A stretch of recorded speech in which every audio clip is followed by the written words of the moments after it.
Molly Worthen, welcome to the Beyond Sunday podcast. Thanks for being here today. How are you? I'm great. Thanks for having me.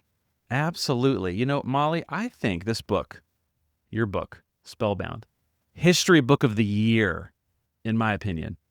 Um, Fantastically researched, and I think especially it hits close to home with a lot of things that I really care about, both history, but also the church and how all these kind of dynamics work out together, even in our present day. And so I'm just curious. The book is Spellbound: How Charisma Shaped American History from the Puritans to Donald Trump. When did the idea for this book begin for you? The idea started percolating about 10 years ago, and I think it was the result of the intersection of two factors in my life. One was, I think, like a lot of people, I was looking around at the American political landscape in 2015, 2016, and I was really struck by the intense polarized reaction that Donald Trump provoked among people. The way a huge swath of Americans found him incredibly compelling, but the same speeches, the same message, the same news stories provoked a reaction of absolute revulsion among another swath of Americans. So what's going on there was my question in this one individual to provoke such polarized response.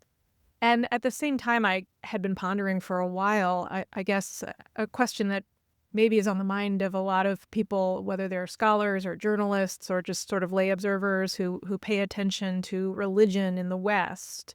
And that is that for a couple of generations, at least, it seems like people whose job it is to have something to say about religion have often relied on poll numbers as a kind of shorthand to convey something about what people really believe about the supernatural. What do people say when pollsters call them up and ask, do you go to church?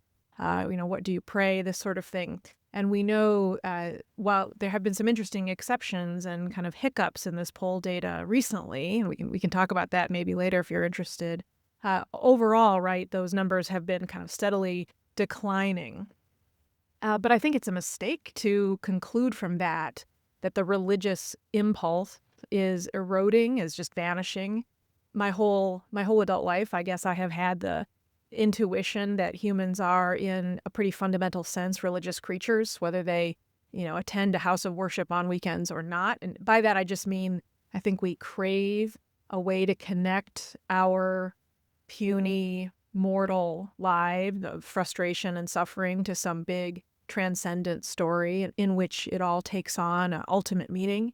I think we search for something to worship. Yeah. And just because that impulse is not landing as frequently in church on a regular basis as it once did, I think it's a mistake to think it's just going away. And so my question was, we need different tools. We need to be looking for this impulse somewhere else. And my working hypothesis going into this project was, perhaps one place that religious impulse is landing is in the relationship between certain leaders and followers. So it was really the confluence of the early 21st century political landscape and that broad problem facing those of us who study religion. Yeah, it's fascinating, Molly, even in the last few weeks with the tragic assassination of Charlie Kirk, you see a similar narrative. You see some, we can talk about this later, but some that are, we're in the middle of this religious revival and Charlie Kirk was a martyr. And then you have Christians on the other side who are decrying this man and what he stood for. And just that polarization has just been a part of the church and our politics for a long time. But you talk about secularization, right? And you just sort of touched on this, but you argue that secularization is not the collapse of the Western world's spiritual needs or longing for the divine, but traditional institutions losing influence over individuals. Can you unpack that? Yes, when we use the word secularization, I think we tend to associate it with religious institutions. And it is shorthand for describing the retreat of the authority that churches and other traditional religious institutions have over our shared culture and individuals' lives. And that's one useful way of thinking of it, but it's very narrow. I think if you zoom out, you see that Americans, Westerners, declining trust in religious institutions, there are lower rates of affiliation with churches, are just one category of a much broader collapse in trust and disaffiliation from all kinds of institutions, ranging from mainstream universities, mainstream media, to Congress, to the Supreme Court. Even the military doesn't stand as high in the eyes of Americans as it once did. It's really striking to look at some of the poll data. I think 1958 was the first year when the National Election Study began asking Americans, do you trust the federal government to do the right thing all or most of the time? In 1958, 75% of Americans said yes. You fast forward to our own time, the most recent numbers on that, in answer to that question, are more like 22%. And it's a little bit higher for people who identify as Democrats, a little bit lower for Republicans. But that's a huge collapse, and I think it's representative. So there's a way in which the story about churches is just one piece of a broader story, and the role of the success of charismatic leaders has always been totally intertwined with the story of institutions in this country. So often charismatic leaders define themselves in opposition to, or at least in some kind of critical distance from, institutions. So writing the history of charismatic leadership is really a way of writing about the fate of institutions and the fate of secularization in the largest sense. Yeah, I remember a book, this is probably over 20 years ago, by Dan Kimball. It was a book called They Love Jesus But Not the Church, or They Like Jesus But Not the Church. And I think that has played out where you see, even in the church and some of the scandals that have arisen, over the last decades, of very prominent leaders involved in some heinous things, that erodes trust, not necessarily in Jesus, but just in the structures and the systems of religion in America. And so I like how you're kind of differentiating that there might be a lack of trust in institutions, but not necessarily in God and in Jesus. And I think that's a helpful way to sort of look at this. So am I seeing that accurately from your perspective? I think that's right, although I think often that when we hear that line from disaffected Christians, often it communicates, it hints at a tendency to remake God, remake Jesus in one's own image. Sure. And so, part of the story here in the latter third of my book, the transformations since the 1960s, does have to do with trends in pop psychology and the story that Americans have been told increasingly about our power, indeed our duty to self-actualize, to find inside us a kind of, quietly burning flame that is our authentic self, and the path to true happiness and flourishing is simply a matter of nurturing that flame and making sure you are as little encumbered as possible by anything that might impose duties or limits on that flame. And all of the spiritual, religious traditions and institutions become a kind of smorgasbord of a buffet of tools that you should use insofar as they help you carry out this vision of self-actualization. So it's kind of a call to be your own Messiah, I think, really, to be your own, the agent of your own salvation. And it doesn't work.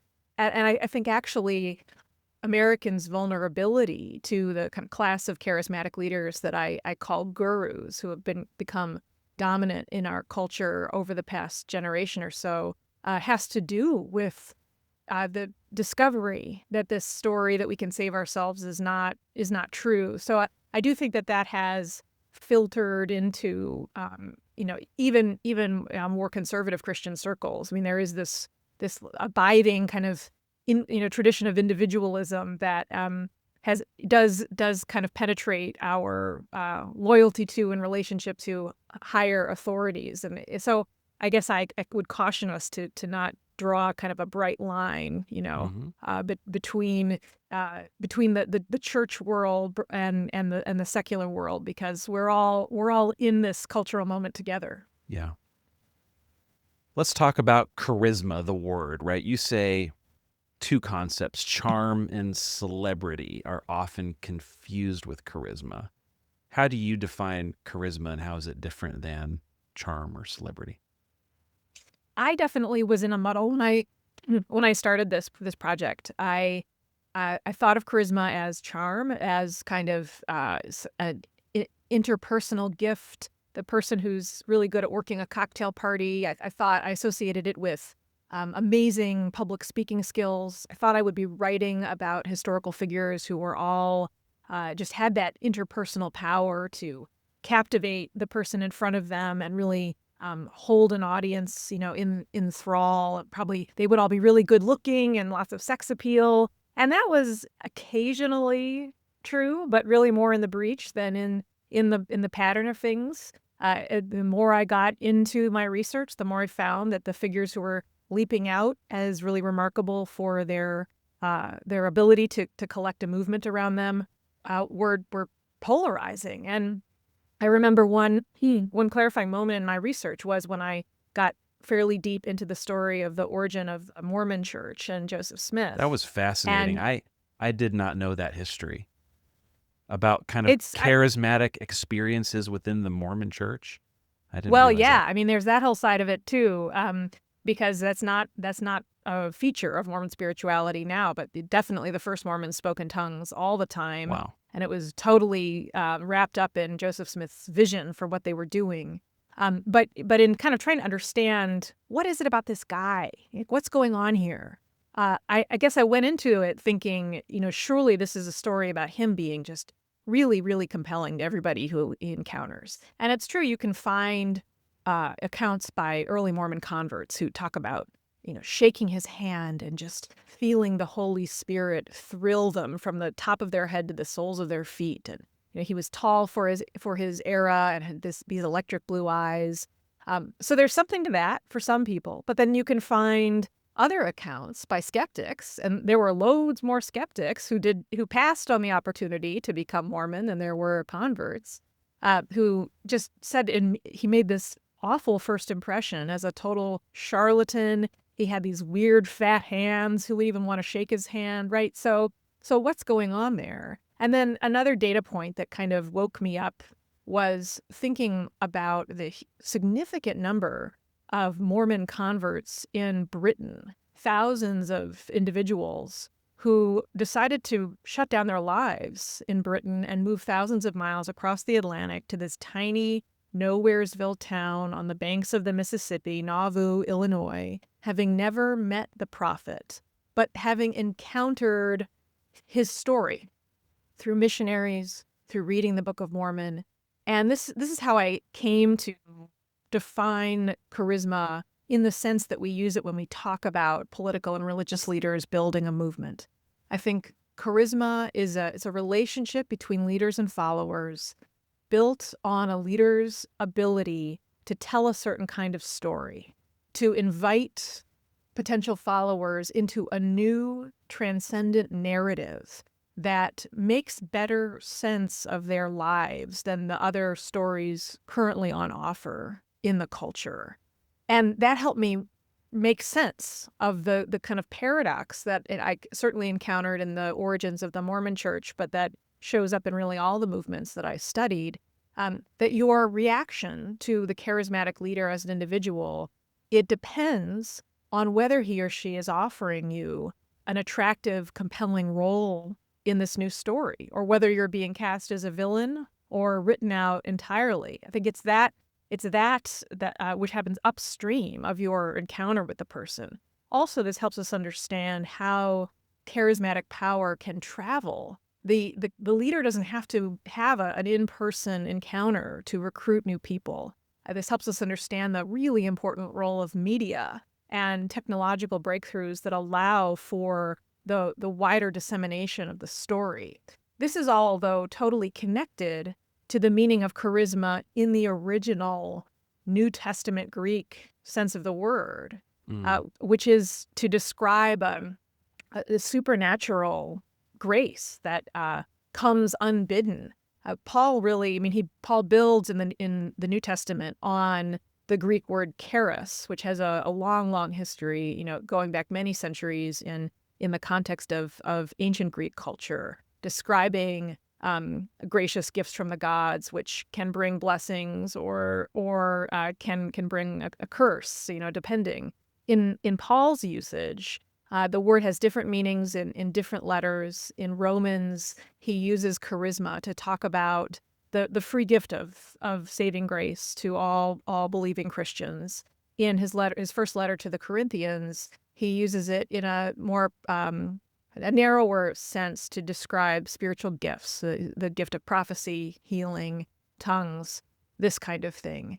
And in this book, I try to interweave the history of charisma in both senses of the term. Yeah. So I think they're actually, they remain quite related. They're certainly related etymologically, because the very reason that we use charisma in popular speech about politicians, the reason it's no longer a obscure theological term only known to Bible nerds, is because the German sociologist Max Weber explicitly borrowed the word charisma a bit more than a century ago from the world of biblical studies, and he repurposed it to try to give his fellow social scientists a tool to describe this kind of ineffable quality of authority that some leaders possessed that seemed to be separate from authority that comes from having military might or a particular role in an institution,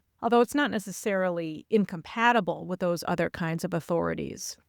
So in a sense, he took this term and tried to sort of secularize it, but never really stripped it, I think, of its theological connotations. And I think charisma is still a word we punt to when something is going on between a leader and followers that we can't quite crack with our normal rational tools. But I think there's actually a continuum. I think charisma in the kind of Pentecost sense, and charisma in the sense that we apply it to, the dynamic between a presidential candidate and his most devoted followers. They're both fundamentally about humans reaching out for confirmation that they have a role in a big transcendent story.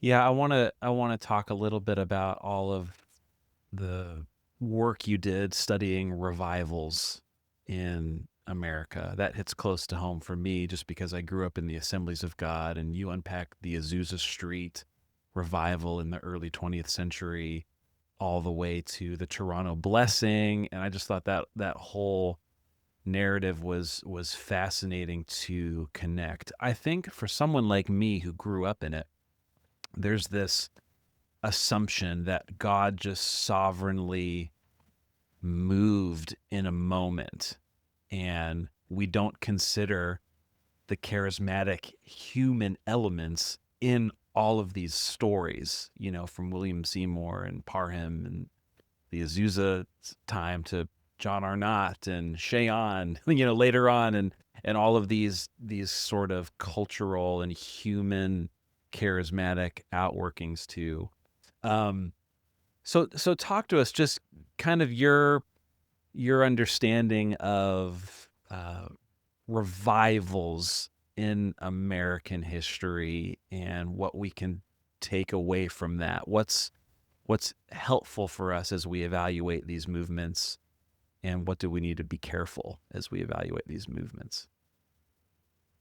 As I work my way through the history of what scholars used to call religious enthusiasm, these expressions of connection with God, with supernatural power that spill out over the bounds of decorum, whatever that means in a particular cultural context. As I kind of worked through those episodes from the 1600s to the present, on the one hand, I was just trying to recapture, learn for myself the sheer variety of ways in which American Christians have experienced the Holy Spirit.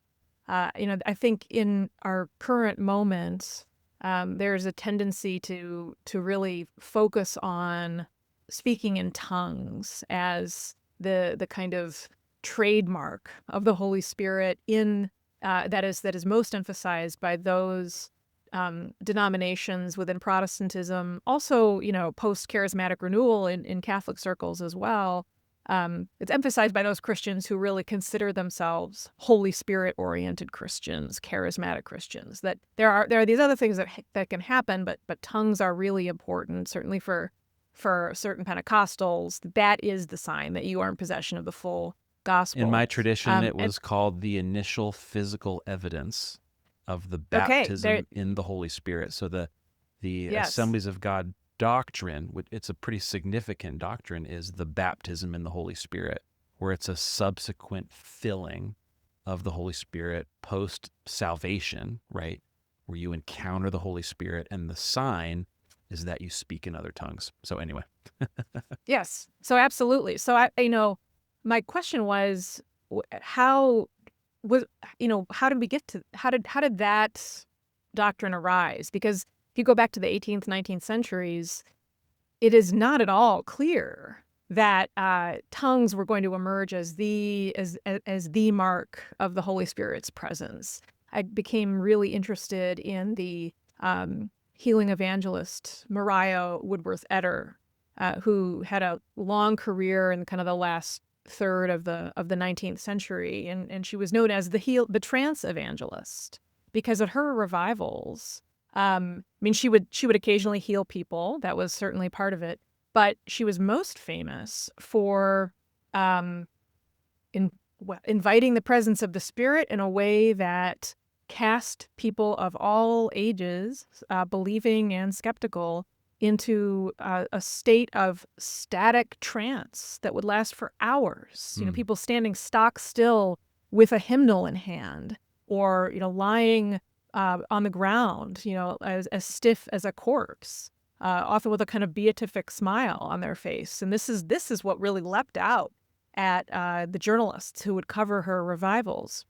And so, if you had been there, trying to make a prognosis of the future of revivalistic Protestantism over the next generation, you might think that this was going to be, what would spread. Or certainly, healing looms very large. Speaking in tongues, when we see it in early American Protestantism, kind of turn of the 19th century among Shakers, a little bit later among Mormons, I think an observer at the time would think, okay, this is a practice that only shows up on the absolute margins of Orthodox Christianity. These are sects that have all kinds of very particular beliefs that really set them apart from mainstream Christianity. Other Christians are not interested in this.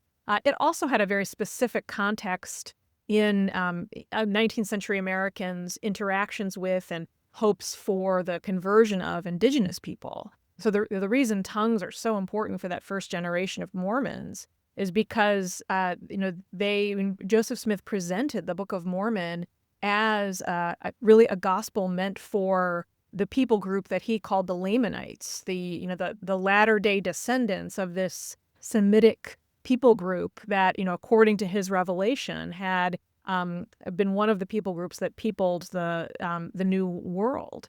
And the first Mormons were really saw their mission as awakening Native Americans to this sacred history and converting them, and so in a sense assimilating them, but also in a sense restoring indigenous people to their rightful place at the center of God's story in the New World. So my point is that tongues had this very specific context, but that changes in the early 20th century, and I think part of what happens in the context of the revivals that start sort of firing off in cities around the country and then really coalesce into something special in Los Angeles in 1906, under the leadership of William Seymour and others. And, it becomes this kind of pilgrimage site so that Holy Spirit-minded Christians are visiting Azusa Street and getting baptized in the Spirit, taking this experience to other cities. There's also revivals that are kind of contemporary, happening in Chicago and other places. There's a way in which speaking in tongues, I think, becomes the kind of dominant flavor of Holy Spirit experience, in part because it works so well as a vessel for revival.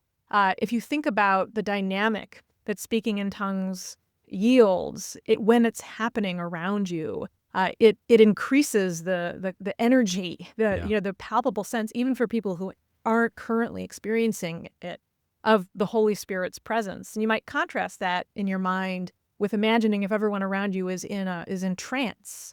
I mean, that's very eerie and something's happening, but there's a way in which it kind of tamps down the vibration level, in a sense.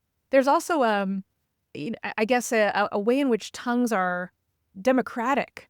I think it's easier for a wider range of people to open themselves up to that experience, in contrast with prophecy. How terrifying, right? This is something that, I hear Christians reflect on today, how really beginning to explore these prophetic gifts that the Bible does promise requires a lot of guts and willingness to screw up. Yeah. And I think that's perhaps less so with tongues. Healing, the same. I mean, healing has remained so important among certain Christian subcultures, and that expectation that God does act in that way. But it's really scary, I think, to try to heal someone. Now, this leads us, I think, to the fascinating topic of the dynamic between God's intervention and God's sovereignty and human agency. Yes. Right? Because I don't want to make it sound, I'm trying to sort of describe this in as neutral a way as possible. I don't want to make it sound like, Pentecostals just decide that this is a useful tool for revival. I don't think that at all. And it's been so revelatory for me to interview Pentecostal and charismatic Christians who have been involved in the later revivals, so people who are still active, about their experience as a vessel of the Spirit, and the way in which their free will interacted with the Holy Spirit. So, I mean, I actually had a great conversation with the Los Angeles area minister Che An about this. And we were talking about the Toronto Blessing, which was he was there in 1994, and it was a huge moment that really was the rebirth of his own personal ministry. And he talks about being just driven to the ground and finding himself on all fours, crawling through the entrance of the Toronto Airport Christian Church. Yeah. And I asked him, okay, when that happened, are you telling me that you actually could not get up? And he said, well, no, God would never force me to do something totally against my will. I could have gotten up if I absolutely opposed this power I felt. And it made me uncomfortable. He said, listen, I'm an Asian conservative with a doctorate. Like, the last thing I want is to be crawling. And he often, makes fun of himself in that way. So he was very candid about the way in which the human vessel has to cooperate, has to sort of let go. And this is something that I heard often from charismatic Christians I interviewed about what that experience is like. There's a way in which you do have to be willing. You have to kind of turn yourself over to it. And when Christian skeptics or non-believers would sort of scoff at this, often the Pentecostal or charismatic response is, well, you didn't feel anything because you were closed off to it. This is an invitation. This is not a command. Yeah. So fascinating. Yeah, because the sort of the tradition I grew up in, and I still hold some of that dear, but I've also questioned some of it, right? Where it was this belief that every single gathering of the people of God was an opportunity for the power of God to be released. So altar calls, prayers for healing, prayers for the baptism in the Spirit. It was central to our theology. Like, this was what it was. And I think it felt to me like it was this desire to return to like the early church, in Acts chapter 2 and the tongues of fire and Jesus's ministry of healing to recapture that. But it just seems to me that there's something really pure and beautiful about that, but there's a whole lot of potential abuse and manipulation in that as well. How do we parse that out? That resonates a lot with my observations, and certainly I've talked to people who grew up in Pentecostal communities who talked about the sense of pressure. And if you didn't have a earth-shattering experience with the Spirit, well, what's wrong with you? Yeah. It must be your fault in some I way. dealt with some I as a child. I dealt with some physical um, kind of ailments and conditions, and it was told to me, and I kind of felt often in those circles that I didn't have enough faith for healing in order to be healed. So the reason that I had this condition was because, well, you just don't have enough faith, which can get to be very, I think, damaging in people's psyche. So That's enormously dangerous, and I think it's a big reason why many Christians, at least in the West, just steer well clear of praying for that kind of intervention, or at least praying for it in public, or attending healing services, yeah, because it can so quickly turn into really a weapon that, even if this is not the intent, makes the suffering person even more miserable than they were before. I learned a lot from one guy I interviewed who now works for the Vineyard Church, named Caleb Maskell, who was just out of high school at the time that the Toronto Blessing began, and he interned at the Toronto Church. That was kind of the epicenter of it. And so he was there, kind of at the front lines, trying to manage crowds and so forth. And he talked about their philosophy there. He said, all we can do here is try to create a container for whatever God is doing and make sure that people are safe. And he said, mm, some part of the physical manifestations, people lying on the carpet, laughing uncontrollably, this kind of thing, some part of this is probably God's work. Some of it is maybe just people working through their own emotional issues. Maybe some portion of it is demonic. It's not really possible for us to arbitrate that. And mm, all we can do is to sort of create a container and help people process whatever's happening to them, pray for them. If someone is in a physical situation that needs management, to intervene in that way. And that made a lot of sense to me. There's this way in which, if you are in a Christian tradition that expects this visceral, physical power to fall upon you, that in one way is very humbling, right? It should be very humbling to be constantly reminded of God's power and how we're dwarfed by it. But in practice, I think because of the reality of human depravity, it can actually stoke hubris yes, in people who claim it, who begin to see a sort of fusion between their own agency, their own ability to call down the Spirit, and the work of the Spirit. And I yeah, think that's where it becomes dangerous.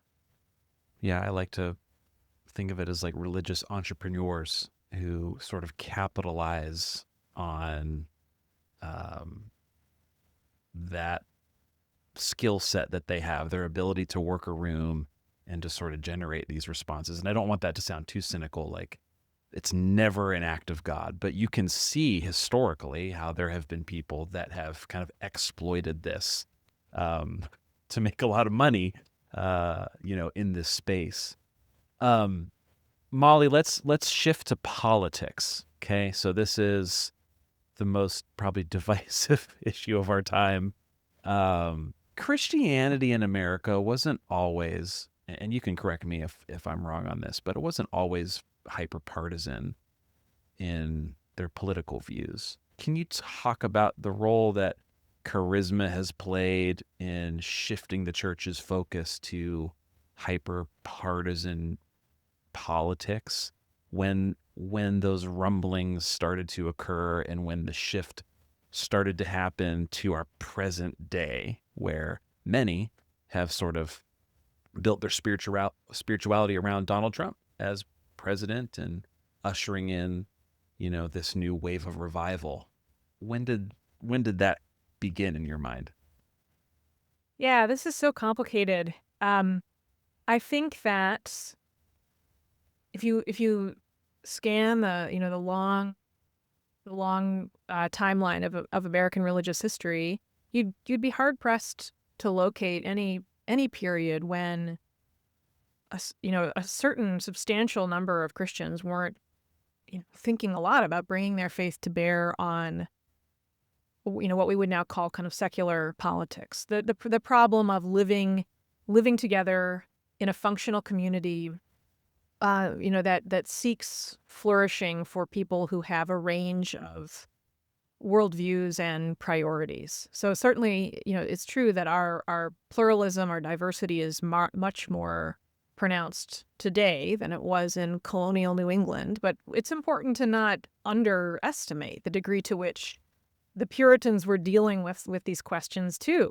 And so, I don't think I would strongly reject any telling of American history that said, American conservative Christians were just sort of not that interested in politics and kept their heads in the sand. And then suddenly Jerry Falwell and his friends Right. woke them up to the collapse of civilization in 1978. And the culture war started then. And that's where we are today. I think that's sometimes what you encounter, and it's not the case at all. Certainly, if we just want to think about the 20th century, there's a great deal of political activation on anti-communism in the context of the Cold War. The beginnings of collaboration between Protestants and Catholics. But what really makes our current era different? Well, I think two things.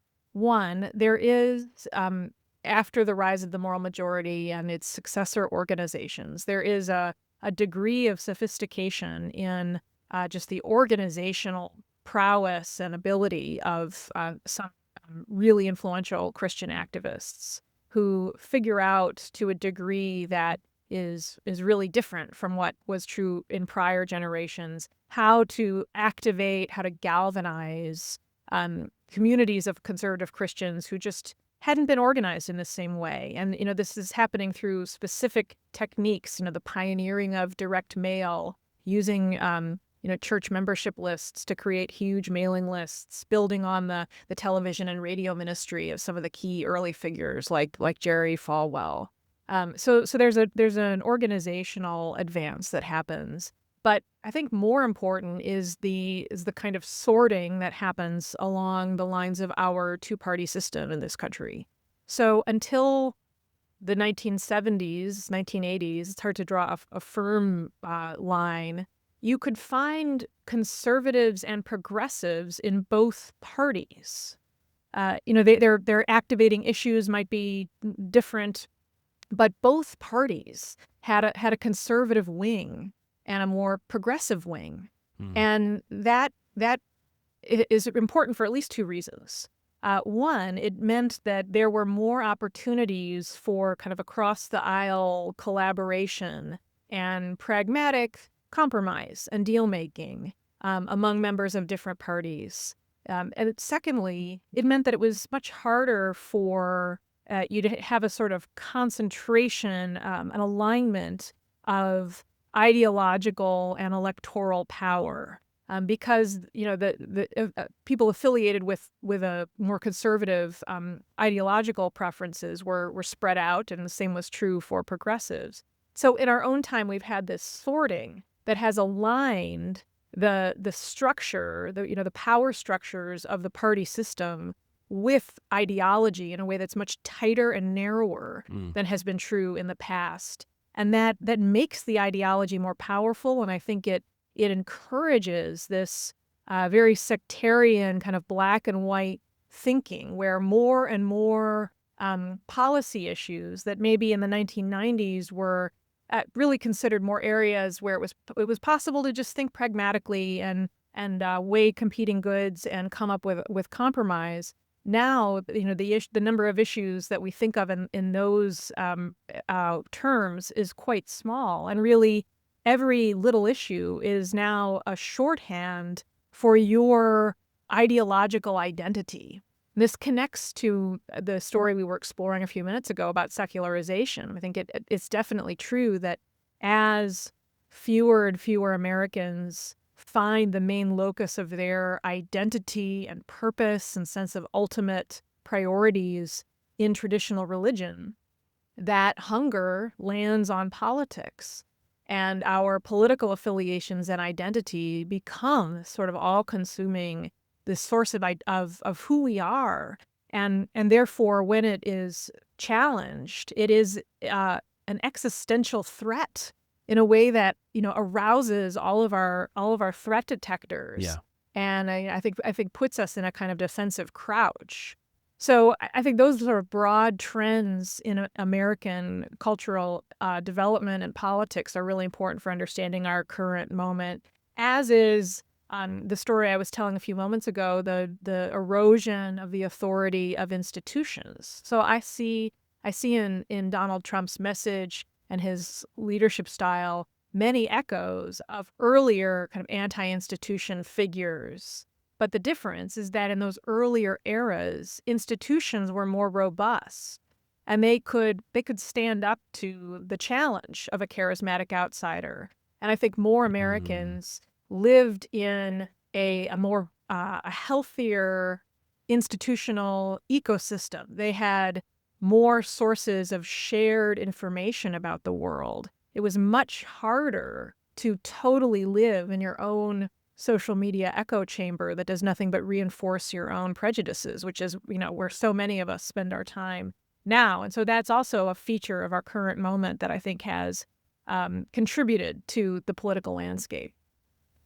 It does make you wonder if we erased social media in America for a year or two, how that would change some of the polarization and the us versus them and the anger, if that would change anything, because it has been a major factor, no doubt, where if less people are going to church, more people are listening to podcasts, they're on social media. It's just this kind of constant inflammatory input, living on this state of high alert constantly. And what is that doing to our souls? I don't know if it's very positive in a lot of ways. I totally agree with you. I would love to shut down all social media. Although one revelation for me in my research was to see the ways in which these trends toward political polarization and echo chambers did not start with the internet. Yeah. And the rise of the internet and social media simply exacerbated trends that were already well underway that really gained steam in the 1990s. I think Rush Limbaugh is a key figure for understanding this and the kind of the polarization of the media landscape. He doesn't, it doesn't spring fully formed out of his forehead, but he's a major instigator. And in the way in which mainstream media are sort of caught on the back foot and have to respond in some way to the attacks they're fielding by the cable shock jocks and Limbaugh, they end up backing in the other direction, I think, and increasingly giving some truth to the conservative perception that there is a progressive political valence to the big institutional periodicals. So that starts before the internet, but I totally agree that it gets supercharged by the technological revolutions of the past 20 years.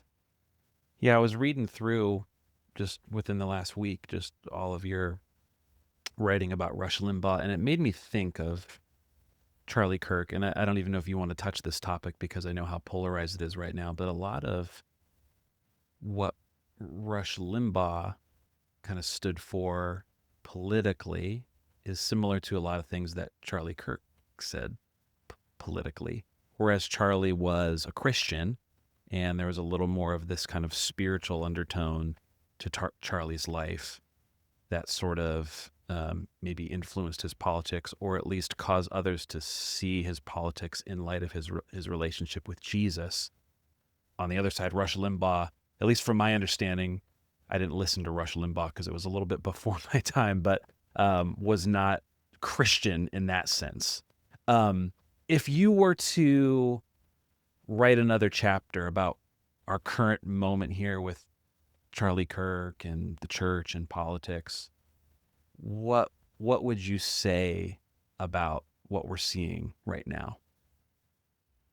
Man, well, I think the reaction to Kirk's death, it does corroborate a pattern that I noticed in either the assassination or assassination attempts on other earlier charismatic leaders. Whether it's Marcus Garvey, the Black nationalists who led a Pan-Africanist movement in the teens and 20s, or John F. Kennedy, or of course Donald Trump. And that is the way in which these moments lend themselves so easily to really turbocharging the narrative that the leader is propounding, that the movement picks up and often continues to advance, especially after the leader dies. And it is this sort of invitation to see a divine, providential meaning, and elevate the message of the person, sort of beyond the ordinary vulnerability to criticism. If it is now coming from the mouth of a martyr or someone, against whom the dark forces are aligned. But I do see. I also have been thinking a lot about the role that universities have played in the kind of the narratives that have emerged that are competing about how to think about Charlie Kirk's death. Because on the one hand, the killer was a dropout who had he wasn't a university person. He was an outsider who just took advantage of this occasion to murder Charlie Kirk. And what was actually happening, which was prior to the tragedy, a healthy example of discourse between competing ideas hosted by a university where people with different worldviews are duking it out and arguing. I mean, that the fact of that ought to align with everything that I think a lot of us, regardless of your politics, hope happens on university campuses. But because of the total collapse of American trust, especially on the right, but not only on the right, in American universities, as completely incapable of nurturing this kind of conversation. I think the fact that the assassination happened at a university, it became sort of taken out of context and twisted as just another piece of evidence in the indictment of universities, and somehow it must be kind of university ideology that shaped the killer and so forth.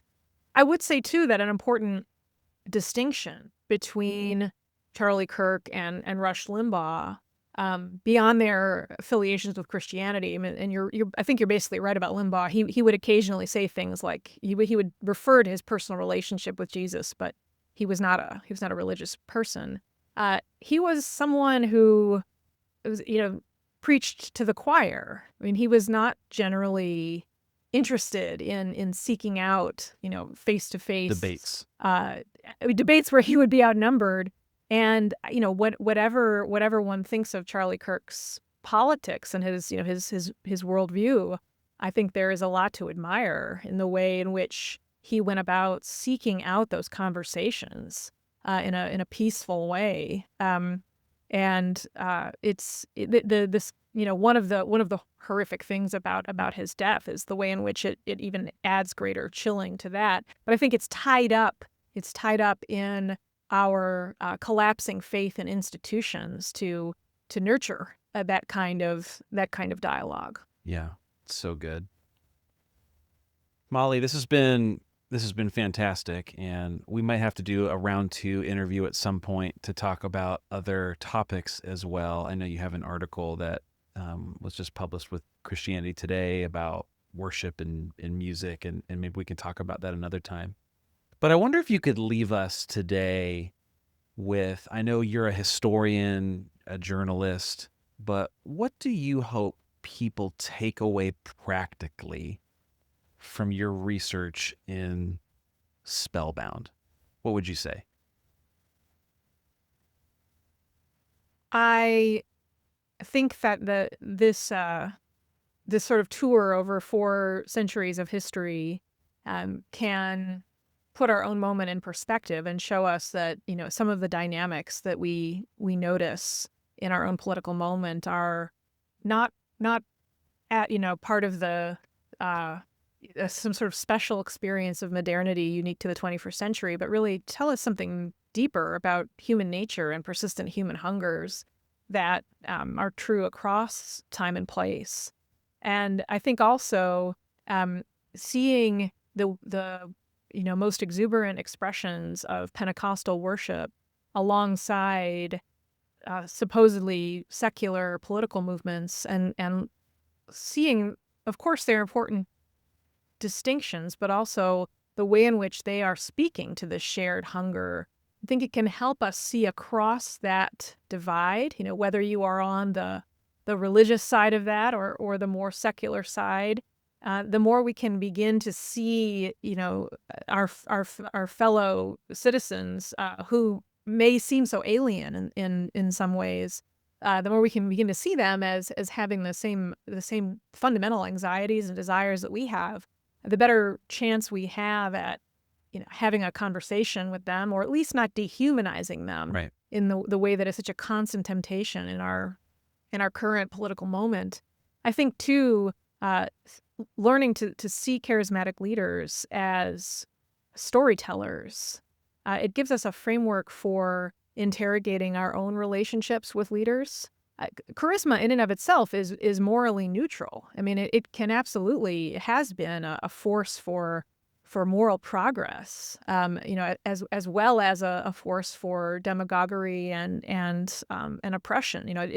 It doesn't carry that loaded significance in and of itself. It's all about whether the charismatic leader is inviting you into a story that is actually rooted in fact, Yes. that offers you either new evidence about your world or a new way of arranging information you already knew about, to see it suddenly in a new light and to see yourself in a new role in relationship to that story. That can be a great thing or a dangerous thing. The question is, have you interrogated the story for its relationship to reality, and is this individual who's inviting you into this tempting story of meaning, is he or she presenting himself as the sole authority, or rather are you being invited into a whole set of traditions and institutions that offer checks and balances against the authority of any one individual? I think the latter is the only kind of healthy democratic mode of politics, the one we should aim for. So I hope that the book offers these promptings for readers in our own moment, as well as just telling an interesting set of stories about history. Oh, yeah, that's so good, Molly. You're encouraging people to think for themselves and not just accept things at face value, which I think is really, really healthy. It's so easy for us to be kind of swept up into a narrative that makes us feel a certain way, and a leader that we just feel like is going to save us, but we can't allow ourselves to be caught up in a sort of psychosis or delusion. Interrogate it, like you said. I think that is really, really healthy. So Molly Worthen, thank you. The book is Spellbound. Make sure that you check this out. And thank you for your time today. And I would love to do another conversation where we could talk a little bit about worship music and Christian music and how that's, a big part of your story. And So maybe we can do that again in the coming weeks. But thank you for your time today, Molly. Yeah, I would love that. Thank you so much. This has been fun. Thanks.